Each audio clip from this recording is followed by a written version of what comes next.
नमस्कार बच्चों, मैं बी एल चौधरी पुनः आप लोगों का हार्दिक स्वागत करता हूं। तो चलिए आज हम कक्षा 12वीं के भौतिक शास्त्र विषय का एक महत्वपूर्ण टॉपिक वैद्युत चुंबकीय प्रेरण के अंतर्गत प्रत्यावर्ती धारा जनित्र या डायनेमो पर चर्चा करते हैं। तो आपको मालूम है कि जनित्र या डायनेमो एक ऐसी युक्ति है जो यांत्रिक ऊर्जा को वैद्युत ऊर्जा में परिवर्तित करती है। यह वैद्युत चुंबकीय प्रेरण के सिद्धांत पर आधारित होता है। तो आइए प्रत्यावर्ती धारा का उत्पादन या डायनेमो के सिद्धांत पर चर्चा करते हैं। चित्र में आप देख रहे हैं एक आयताकार कुंडली PQRS है जो कि कागज के तल के लंबवत रखा गया है और चुंबकीय क्षेत्र B की दिशा कागज के तल में है। इसे कागज के तल के लंबवत अक्ष जो कि डॉटेड लाइन से दिखाया गया है, इसके परितः कुंडली को घुमाया जा रहा है। घूमने का कोणीय वेग ओमेगा है। मान लीजिए किसी क्षण t पर कुंडली का अभिलंब चुंबकीय क्षेत्र के साथ थीटा कोण बनाता है। तब कुंडली के प्रत्येक फेरे से बद्ध चुंबकीय फ्लक्स फाई बी का मान बी ए कॉस थीटा होगा, किंतु कोणीय वेग ओमेगा बराबर थीटा अपान टी से थीटा बराबर ओमेगा टी होगा, इसलिए फाई बी बराबर बी ए कॉस ओमेगा टी होगा। जब कुंडली एक समान चुंबकीय क्षेत्र में घूमती है तो उससे बद्ध चुंबकीय फ्लक्स में परिवर्तन होता है, अतः प्रेरित विद्युत वाहक बल होता है। और फैराडे के द्वितीय नियम से इसका मान minus N D phi B by D T होता है, जहाँ एन कुंडली के कुल फेरों की संख्या है। तो इस प्रकार E बराबर minus N D by D T आप P A cos omega T, और कॉस ओमेगा टी का डिफ्रेंशिएशन आप जानते हैं minus omega sine omega T, minus minus plus हो जाएगा, इसलिए E बराबर मिलेगा N B A omega sine omega T, या E बराबर लिख सकते हैं E zero sine omega T, जहाँ E जीरो बराबर एन बी ए ओमेगा ये प्रत्यावर्ती धारा विद्युत वाहक बल का आयाम होता है। तो इस समीकरण 1 से जो ओमेगा टी या थीटा के लिए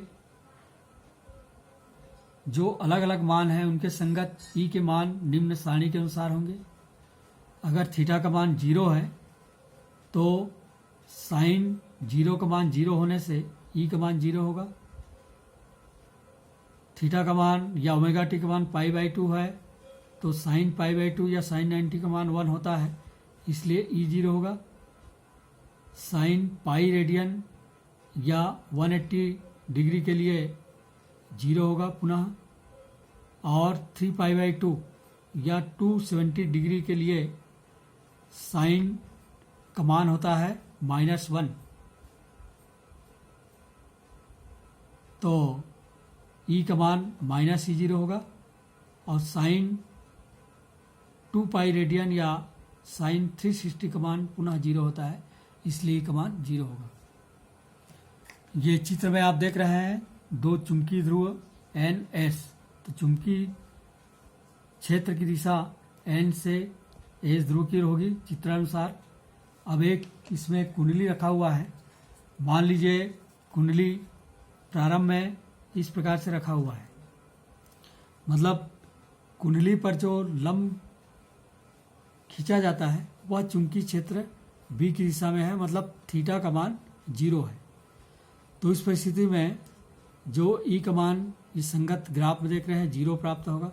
अब इसको 90 डिग्री घुमा दिया जाए तो इस पर जो लंब है वह चुंबकीय क्षेत्र B की दिशा के लंबवत है, दोनों के बीच 90 डिग्री कोण है, तो E का मान अधिकतम प्राप्त होगा, E 0 होगा इसका मान आयाम के बराबर। अब इसके बाद पुनः घुमा दिया जाए 90 डिग्री, तो ये कुल मिला के 180 डिग्री घूम गया या पाई रेडियन घूम गया।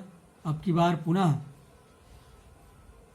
B की दिशा और इस पर अभिलंब की दिशा दोनों समान दिशा में है, मतलब दोनों के बीच का कोण 0 है।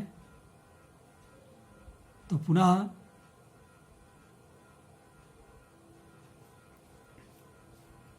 इसका मान ई का मान 0 होगा। फिर से घुमा दिया जाए, ये 270 डिग्री पर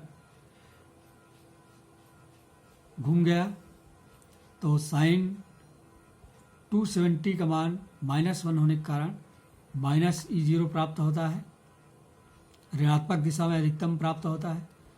अब इसको पुनः घुमाया जाए तो ये अपनी प्रारंभिक स्थिति में आ जाता है और इस प्रकार से इसका मान फिर से ई का मान 0 हो गया। तो ये जो ग्राफ प्राप्त होता है साइन वक्र के अनुसार प्राप्त होता है, जिसमें ई का मान पहले धनात्मक दिशा में बढ़ता है, 0 हो जाता है, फिर ऋणात्मक दिशा में अधिकतम मान प्राप्त होता है, फिर 0 हो जाता है। तो ये जो विद्युत वाहक बल है E बराबर E0 साइन ओमेगा टी, जिसमें E विद्युत वाहक बल का तात्क्षणिक मान है और E0 विद्युत वाहक बल का शिखर मान है या अधिकतम मान है या पीक वैल्यू इसको कहते हैं।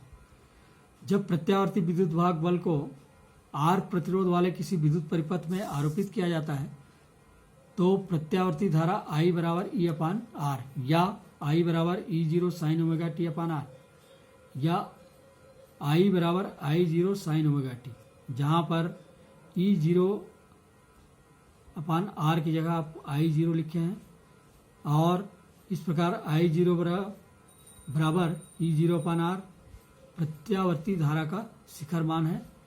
इस प्रकार प्रत्यावर्ती धारा वह धारा है जिसके मान और दिशा दोनों आवर्ती रूप से निरंतर परिवर्तित होते रहते हैं। एक ग्राफ खींचा जाए समय t और प्रत्यावर्ती धारा या प्रत्यावर्ती विद्युत वाहक बल के बीच, तो ये ग्राफ इस प्रकार से साइन वक्र प्राप्त होता है। धनात्मक दिशा में दोनों पहले बढ़ते हैं, फिर ऋणात्मक दिशा में बढ़ते हैं, एक चक्र पूरा होता है और इस प्रकार से ये आगे बढ़ता रहता है। तो इस प्रकार प्रत्यावर्ती धारा या प्रत्यावर्ती विभव का मान समय के साथ लगातार परिवर्तित होते रहता है। यही प्रत्यावर्ती धारा डायनेमो का सिद्धांत है। बहुत बहुत धन्यवाद।